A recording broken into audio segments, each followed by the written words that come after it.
From Alabama to California, we're watching your six, folks. Stay ready, stay free. And when the world goes crazy, what should we do?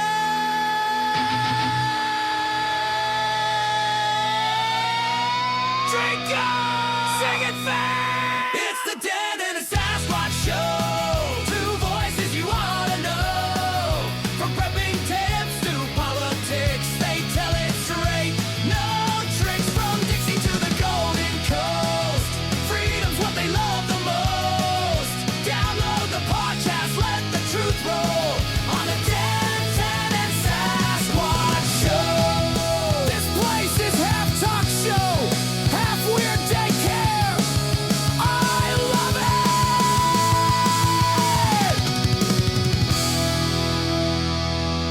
Hello and welcome once again to the Denton and Sasquatch Show, coming to you live from both California and Arizona. My name is Sasquatch. His name is Einor, and I totally screwed it up again. If I don't do it the way I do it with Denton, I screwed up, but oh well. Sorry. Not your fault. I was going to say Denton, but I said Einor this time on accident, and it just threw me. So, once again, we don't get through the the opening, but that's all right. Real quick, yeah, like I said, Einor is here once again, filling in for Denton. At least I thought he was. Right, there he is. And if you want to contact us, let's see if I can get through this one right. We are Denton and Sass Show at gmail.com. Denton and Sass Show at gmail.com. And if you want to follow us on X, you can do so. It is at Denton and Sass. That's it. Just at Denton and Sass. So, now that we got that out of the way, anything? Okay, let's get on to something more interesting, shall we? Well, you know what? One thing I got to do is a retraction from last week's show. During last week's show, we were talking about aliens and Area 51, and I said that, because we were talking about New Mexico, and I said, oh yeah, they got Area 51 there. As soon as it came out of my mouth, I knew I was wrong, but I was already going on to my next words. So, yes, I do know that it is in Nevada, but just wanted to let everybody know I'm not that dumb. Well, that's okay. We got some news out of NASA this week too, by the way. So don't let me skip out without getting to that either. Oh, all right, that should be good. Well, I mean, you could start with that one if you want. Well, okay. So mark this on your calendars, boys and girls. On August 12th at 7:33 a.m. my time. That would be 7:33 a.m. your time too, Sass. Because Arizona and California are the same time zone that time of year. Oh, that's right. Be prepared that we're going to lose gravity for 7 seconds. Gravity is going to cease for 7 seconds. Well, that's kind of cool. How's that going to happen?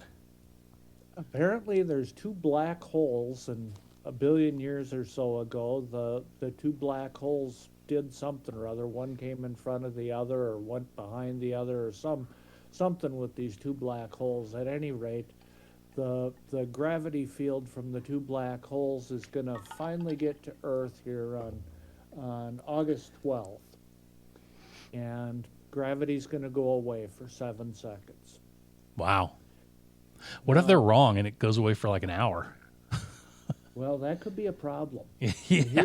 Here's the caveat to this whole thing. The reference that I saw to it, they're calling it Project Anchor, as in anchor for a boat. But NASA is claiming that this is complete fiction, that this is not going to happen.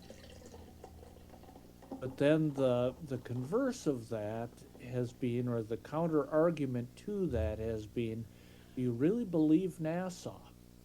Yeah.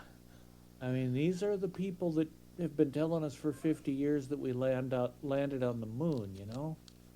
So, use your own judgment. But as for the Einor household, we'll be tying our dogs down and tying the wife down, tying me down, and we're gonna tie everything down that morning. Yeah, that's It's only gonna last for 7 seconds, and then gravity comes back. But 7 seconds. Oh, that's kind of a long time if you think about it. well, the story that I saw on it claims that if it does actually happen, between 500 and 700 million people worldwide are going to die in this thing because they're going to go floating up in the air, and then when gravity comes back, they're sliming back to Earth. Yeah, and I mean, so are all the cars and everything else. Yeah. So I guess, if you know any fat people or anything, you might not want to invite them over to your house on August 12th. Or conversely, you might want to, and you could anchor off of them. Well, I don't know. I'd find myself a nice fence post or something. That is crazy, though. I've never even heard of this. That's been going around on the internet the last week. It's pretty wild. Yeah, crazy. Let's see. Which one is mine? Oh yeah, this one. This one I wanted to ask you about because you probably have a little bit of experience in this. From UPI, residents of southern Wisconsin have been dealing with an unusual group of local ruffians, a flock of aggressive wild turkeys. Janesville neighbor Lawrence Meyer, who recorded video of the turkeys chasing a postal worker down a neighborhood road, said his 8-year-old son has also had a run-in with the birds while crossing the street. One woman said, "I love wildlife. At first, the turkeys were cool. They brought life to the neighborhood." Meyer said, "As it developed, they became a nuisance. They blocked traffic, they caused accidents, and they went after my mailman." So what can you tell us about turkeys? Turkeys are mean. That's what I've always heard. We had when we first got our turkeys, we had a 140-pound Newfoundland dog. And if any of you have ever been around Newfies, they are the calmest, gentlest dogs you'd ever want to meet. But our big Tom turkey, Roscoe, he used to go after that Newfie. And now Roscoe's probably about 25, 30 pounds. And so he's going after this 140-pound dog. And the dog actually turned on him a couple times and ripped a bunch of feathers out. That didn't even dissuade him. So Tom turkeys, yeah, they're mean. Yeah, I've heard that. I've heard and they don't give up. No, they don't. And the wild ones are actually pretty intelligent. Domestic ones are dumb as a post. I mean, when we hatch them, we have to actually get new chickens every year to put with the turkey poults, because otherwise the turkey poults forget how to drink water. You have to put chickens in with them, or chicks in with them, to continually show them how to drink out of the water. Once they get to adulthood, they're not real friendly animals. Yeah, that's crazy. Well, all right. Well, we learned something new today. Let's see what else I have here. This one's short. CNN reported on January 23rd that in advance of the winter storm affecting much of the nation, FEMA was warned not to use the word ice in any of their messaging or signage because doing so could spark confusion or online mockery.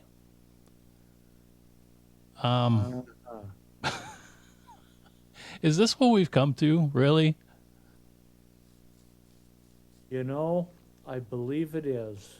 It's a sad state, but I truly believe it is. Have you ever seen that movie Idiocracy? Yeah. Oh, yeah. Yeah. Well, that's what we're turning into. We've gone well beyond that. We've gone well beyond that. I heard the men's Olympic freestyle ski team over in Italy or wherever they are. They came out and, of course, did their apologies and everything for being American, which I think is absolutely disgusting. But we'll get into that here in a few moments, I'm sure. Yeah. But they have a clubhouse in their wherever they stay, and historically they've always named this clubhouse the Ice House.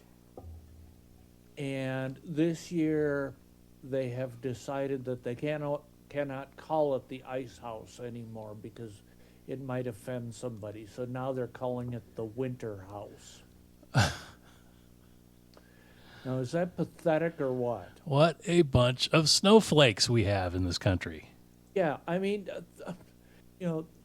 these people are over there supposed to represent all Americans, and and I don't care. They certainly have their First Amendment rights and everything else, but while they are over there in the Olympic Village and whatever, they are representing us. In other words, they are on the clock for the American people. And I don't care. You would not have, no employer would stand for that, where you're talking bad about the employer when you're working, right? Well, schools do, but besides that, no. Yeah, after work, say whatever you want, but while you're on the clock for us, you toe the company line. And I feel the same way about these idiots. Quit being pussies. Perfect way to put it. We're doomed. I mean, that was like our catchphrase, me and Denton, a long time ago. We're doomed, but we are doomed as a society if this is what's going on. Yeah, we truly are. We truly are. You had another one about the Olympic skiing. Do you want to do that one now, or you want to wait on that one? Oh, sure. Let's just juxtapose the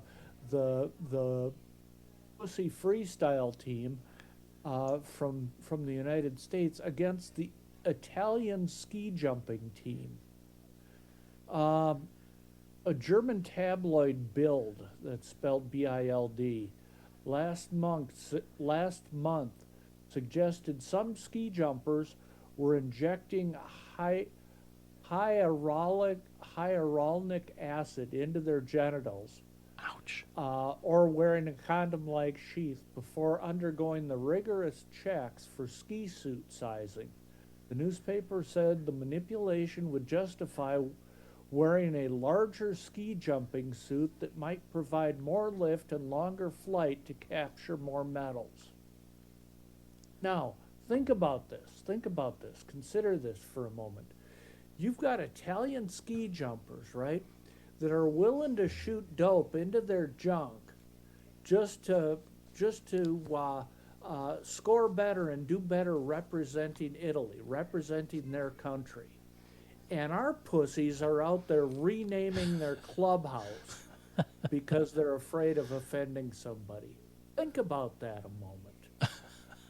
You think Mike Eruzione, the captain of the 1980 Olympic gold hockey team, you think he would shoot dope into his junk if he thought he could beat the Soviets with it? You damn right he would.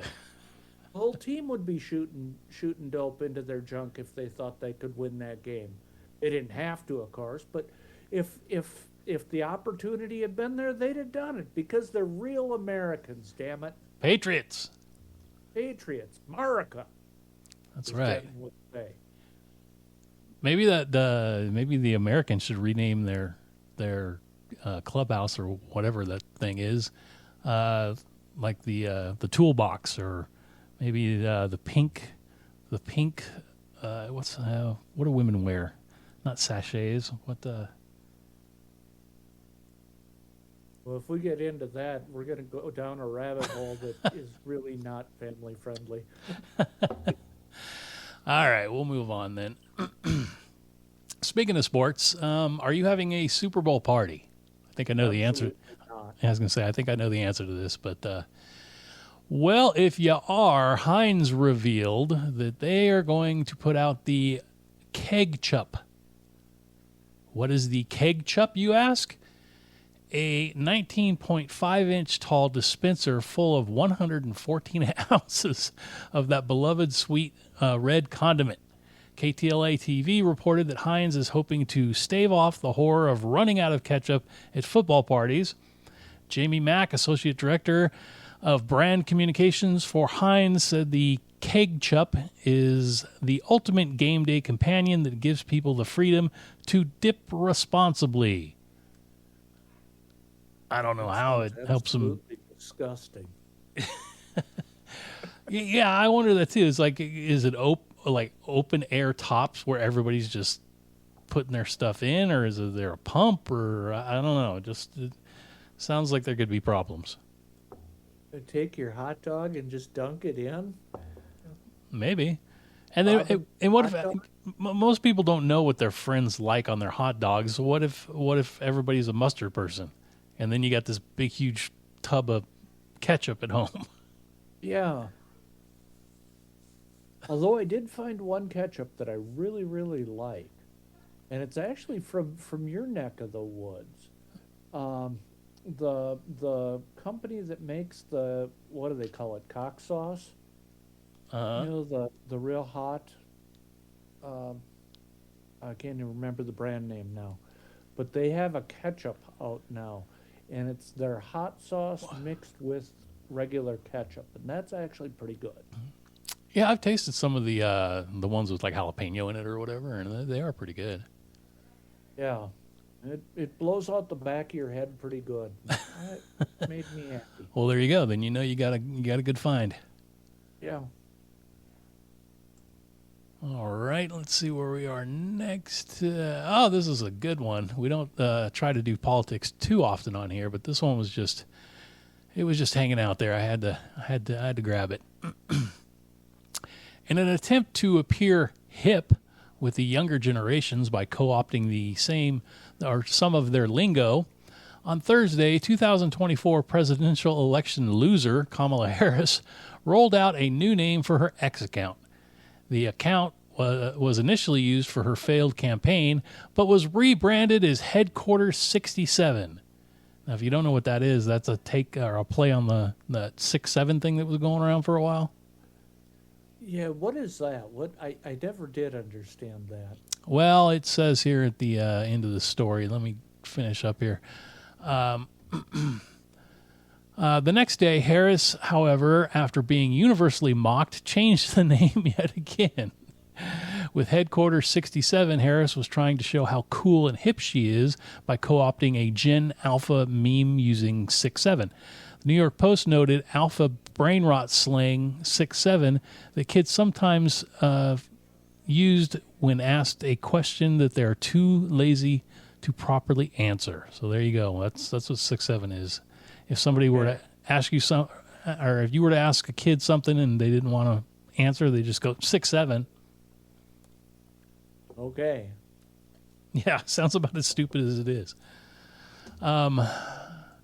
The effort fell flat rather than buzz around the name change, and what it might mean for the Harris's political future. It only reinforced how phony and performative she is. Investigative reporter Chris Rufo noted, "My children have informed me that 6-7 is already old, tired, and cringe. So once again, Kamala is coming up short." Other ex-users reminded people that Harris admitted she really thinks she admitted what she really thought about younger generations, that they are stupid. I don't know if you remember that, but she said something about younger generations being stupid. Yeah. Well, sounds like the feeling is mutual. Yeah. Let's see here. Oh, we got plenty of time. You want to do yours yet, or you want to hold off? Sure. New York City Police Department sergeant who fatally threw a plastic cooler at a scooter-riding suspect fleeing a drug bust was convicted of manslaughter on Friday. I call that good police work. Yeah, Sergeant Eric Duran, 38, was found guilty of the August 2023 death of Eric Dupree, who was speeding away from an undercover police along a sidewalk in the Bronx after allegedly being busted for selling cocaine. Trial testimony revealed the New York Post, blah, blah, blah.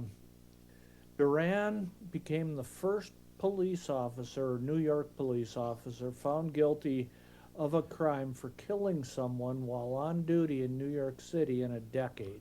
Wow. Facing 15 years in prison, scheduled to be sentenced March 19th. Case was decided by a judge rather than a jury.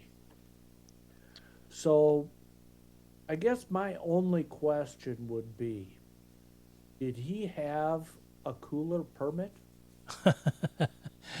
And he could only have 5 items inside the cooler. Yeah. I don't know.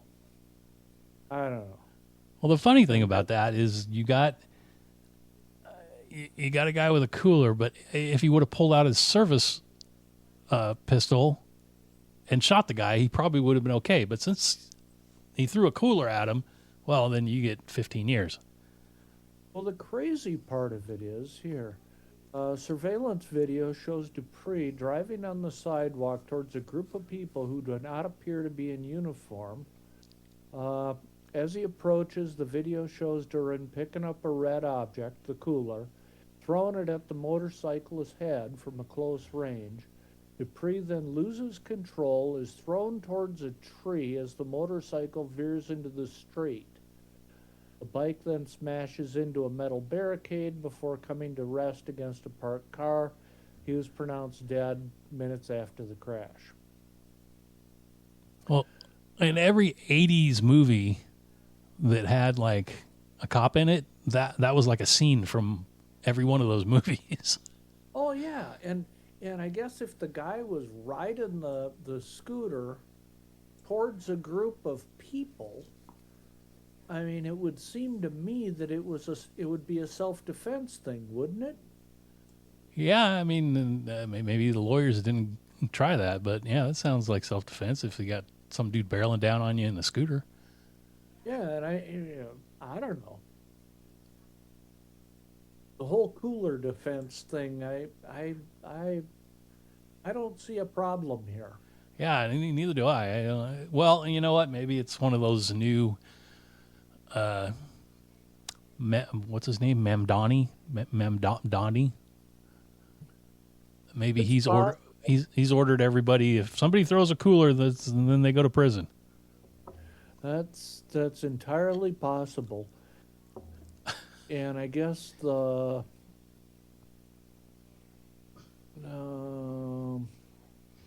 to find it here, the prosecutor was the same prosecutor that prosecuted Trump, Letitia James. Oh, geez. Well, no wonder. Yeah. Fatty McFaddleston. Yeah. I don't know. If I were him, I'd appeal that one. Well, hopefully he is, because, yeah, that's pretty crazy. Yeah. All right, let's move on and talk about China. A group of Senate Republicans is warning that an influx of illicit Chinese e-cigarettes in the United States could pose national security and criminal risks, according to a letter sent to Treasury Secretary Scott Bessent and U.S. Trade Representative Jameson Greer.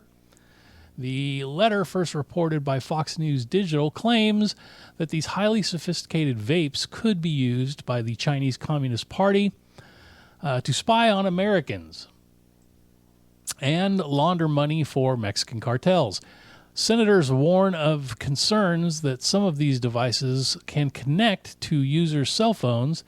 In a letter, they wrote, "These devices have the capacity to initiate data breaches or malware infections and can also access and collect sensitive user data." They also warn that targeting U.S. military personnel with these products could have serious national security consequences, citing the close ties between Chinese industry and state intelligence services, as reported by Fox News Digital. Well, we already have Amazon, So you think all the stuff that they send over here to all the crap that we buy and that they sell, and you think none of that is spying on us? Well, not to mention, if you're carrying a cell phone in a sensitive area. Well, yeah. And with iPhone, Samsung, all of them are produced in China, aren't they? They are. So, everything's produced in China. I think that's part of the reason Trump wanted to bring all this stuff back, so we can't be spied on. And the second half to that is the e-cigarette thing, I mean, either smoke a real cigarette or chew snus or smoke a pipe, smoke a stogie. But for God's sakes, the e-cigarette thing? Really?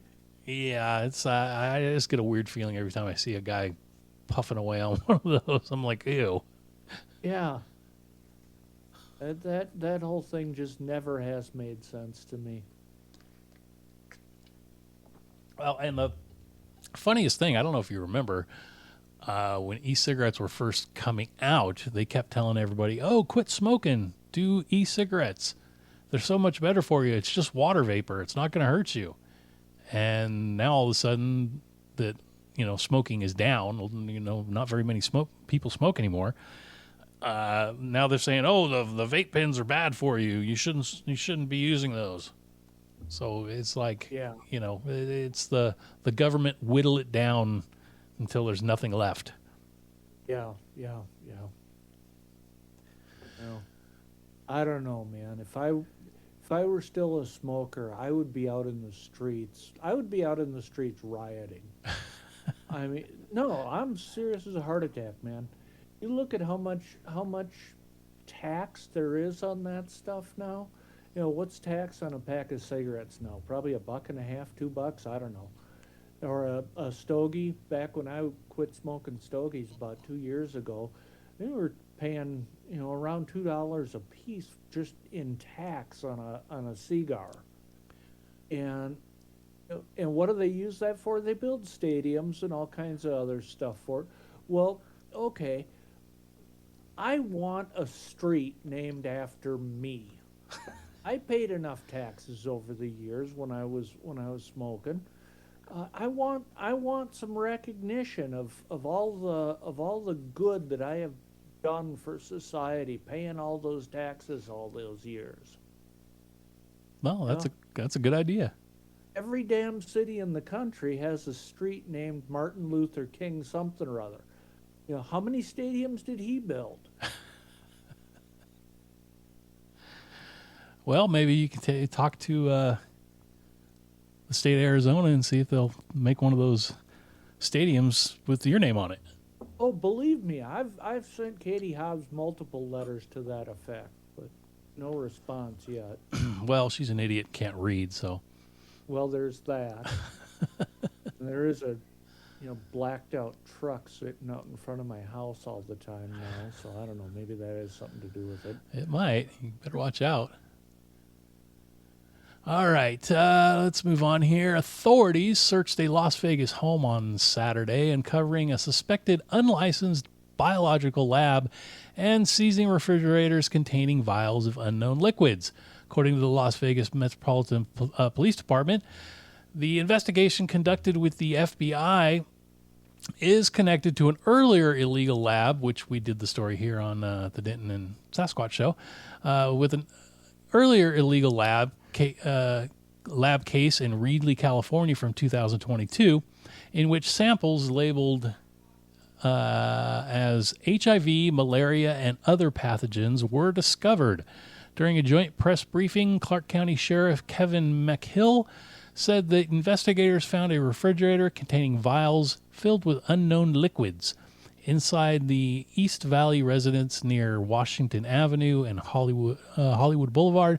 Sheriff McHill emphasized that there was no threat to the public. Oh, yeah, sure. And that the incident appeared isolated.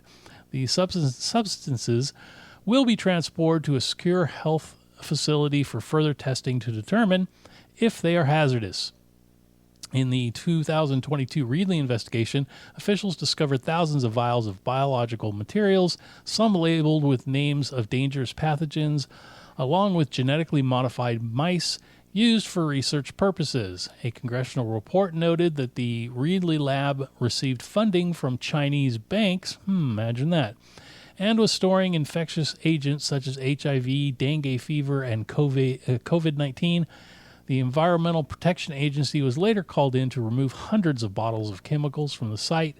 Sheriff McHill reiterated that the public is not at risk as investigations continue. Well, gee, sounds like everybody's safe, right? Well, you know what they say. What happens in Vegas stays in Vegas. Yeah, very true. I'm just wondering if these guys are going to get out of it if they give like a crate of fortune cookies to the officers. It's just a thought. I don't know. It's entirely in Vegas. Anything's possible. That is true. Yeah, and all the Chinese hookers that are there too. Yeah. Yeah, they're not they're not running right back to the to the motherland and telling them all the people they've got stuff on. Yeah, right.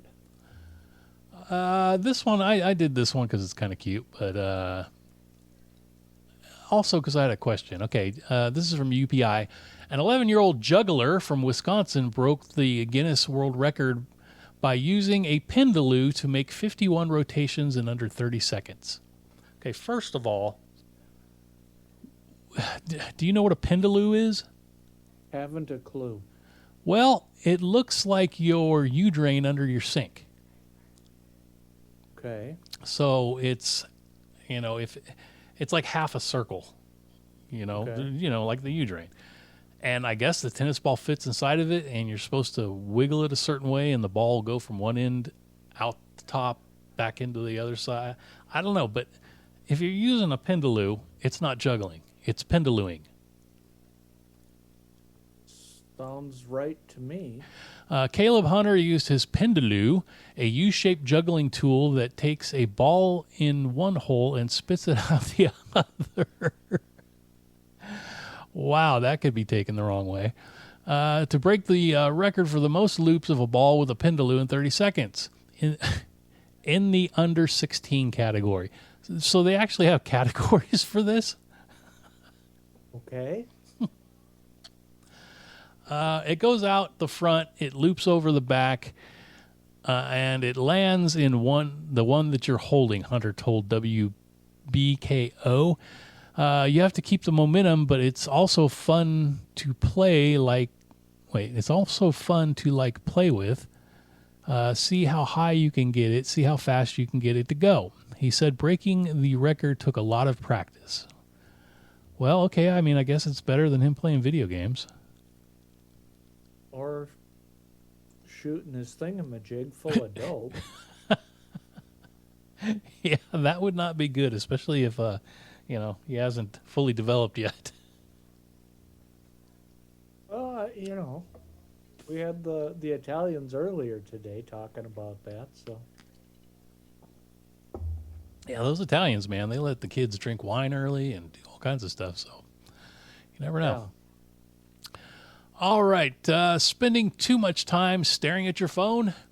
Olivia, I remember why I grabbed this story. Olivia Yukubonis would like to have a word with you, the Associated Press reported. Using her screen name, Olivia Unplugged, Yukubonis urges people to stop their mindless use of social media. Well, I can agree with that. People... Okay, time out. Isn't there an issue here that Olivia Unplugged is her screen name and she's urging people to put down the screen? Yeah. Just saying. Yeah, that's a little weird. Please continue.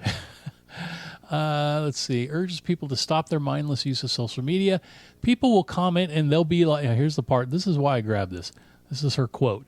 People will comment and they'll be like, oh, it's ironic that you're posting. And I'm all like, Where else am I supposed to find you? Kyle, outside? I don't think so. Like, you're not outside. You're here. I think she needs to put it down, because if she's like constantly saying like, she's got a problem. Yeah. Doesn't interface to humans well.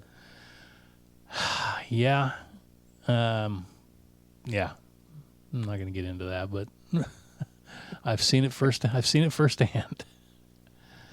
You have any more stories you want to do?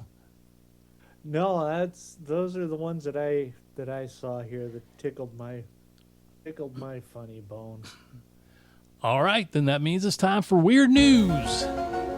It's time for Weird News. A Dorito-shaped unidentified object was seen flying over the highly classified Area 51, that's not in New Mexico, military base in Nevada last week. The New York Post reports. Anders Ottensen, a well-known off-grid videographer, said the mystery craft appeared to have a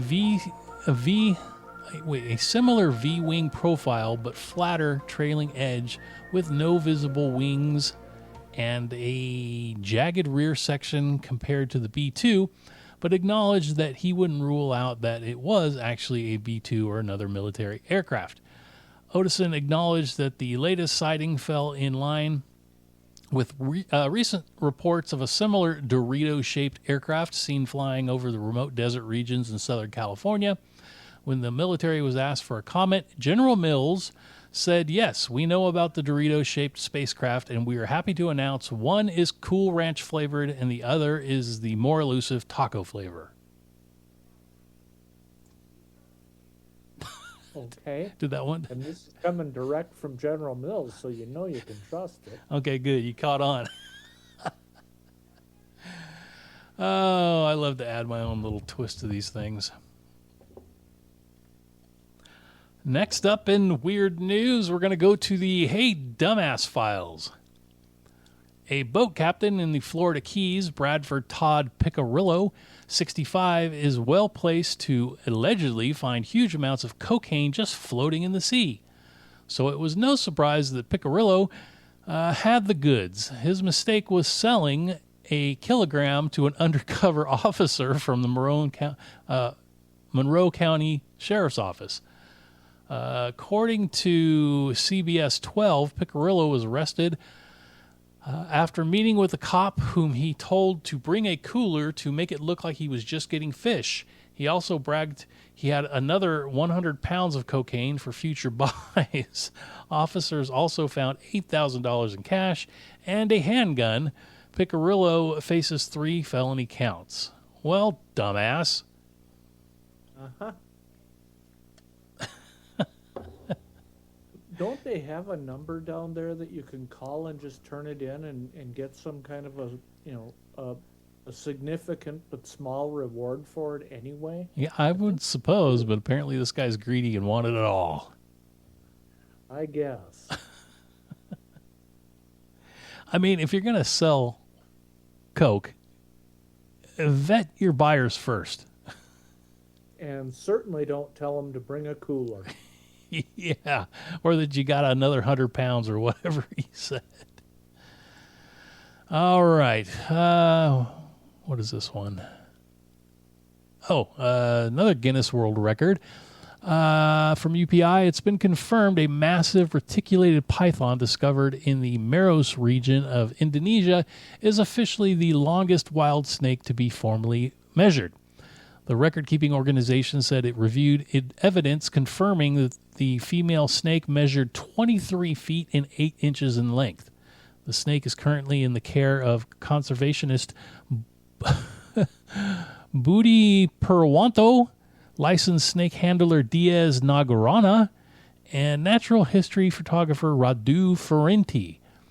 Nagaru and Ferrenti said that they went out to search for the impressively long snake after hearing of rumored sightings. They dubbed the serpent Ibu Boron, which is, in English, the Baroness. Reticulated pythons typically grow to an adult length ranging from 9 feet 10 inches to 19 feet 2 inches. So this was a big boy. What was it, 23? I guess all you have to worry about is rattlers out there, right? Yeah, we got about 4 different kinds of rattlers here. But I did read a thing this week. Actually, I'm glad you brought this up. I did read a thing this week going back to Florida. You know, they're infested with pythons right now because people let them go or whatever. And so somebody down there came up with this brilliant idea to save the state a bunch of money, because they were hiring these I don't know if they're trappers or hunters or what they are, but they go out in the swamps there and capture and kill the pythons. But they were spending so much money on doing this, they came up with a way to automate this. And they automated it by creating these robot rabbits. And they put these robot rabbits out in the swamps, and the snakes come in, and then, I don't know, there's a trap or something that catches them or kills them or does whatever it does. But these robot rabbits are $14,000 a piece. Wow, what were they paying the people who were getting them by hand? I have no idea, but I'm thinking you and I could make a few bucks here. Yeah. You know, buy some of those cheap Chinese motors and some of the Chinese stuffed rabbits, and we're in business, baby. I wonder. About $20 a piece in those, and sell them for $6-8 grand a pop to Florida. We're living large, baby. Yeah, get some kind of igniting switch and put some what do you call them? Cherry bombs, M80s, whatever they're called. Put a couple of those in the trap with the rabbit, and when they eat them up, boom. Or just buy a couple slippy pikes. Then they're reusable, you know. Oh, I like that idea. All right. Well, I mean, that's end of our weird news, so it basically means it's the end of our show. Okay. Well, for any of you guys that are outdoor trading post guys, just give you a quick update on this. I've been working on that website for about 3 days now, 4 days, since we finally decided to go off and install the new version of vBulletin. And I think we're almost there. I'll know for sure. I've got a couple of questions outstanding that I'm going to have to wait until Monday to talk to anybody about them. But I think once I get those wrapped up, we should be good to go and bring that baby live at some point next week, I'm hoping. All right. Well, that's good to hear. Oh, I apologize for the delay on getting that back, but this has been a bugger, let me tell you. And I'm getting old and feeble, so having to write everything down that I used to be able to remember, but can't anymore. So, well, I'm glad you brought that up, because I go into the email, dentonandsashow@gmail.com, every once in a while to see if we got anything from listeners or whatever. I got on there the other day, and there was like a bunch, and I'm like, oh, wow, that's weird. We only usually get, either none or we get one or two. And then I started opening them and reading them, and it's all people from OTP saying, hey, what's up with the website? well, here you are. So, any of y'all that are trying to get out there, I'm doing my best to get it back. The new URL for the site, if you're not familiar with it, it's going to be called the outdoortradingpost.org. We had to do away with the .com extension. We couldn't renew that old domain name because it was in the company name for the old owner of the site. And I didn't have the company information to get them to renew that domain name, so we had to switch over to a .org site. But that's probably better anyway, since it's a non-profit anyway. So Yeah, and at least it's getting back up sooner or later. Sooner or later. And again, I apologize, guys. It is what it is. Well, as soon as it does get back up and everybody is able to get back on, they'll just do nothing but harass you. So, Well, there is. Well, at that point, I hand it off to Hog. At that point, it's his problem. sounds like a plan. Sounds like a plan. And my purpose with this is to do the technical stuff like now and sign the credit card receipts, and that's the day-to-day operations are all on him. So we'd be dead in the water without that boy. Yeah, I suppose so. All right. Well, now that we got that update, it is the end of the show. Like I say every week, make sure that you are thankful every day for every day that God has given you. Help each other out whenever you can. Stay safe. And whatever you do, don't take any crap from anyone. Have a blessed day, and we'll see you.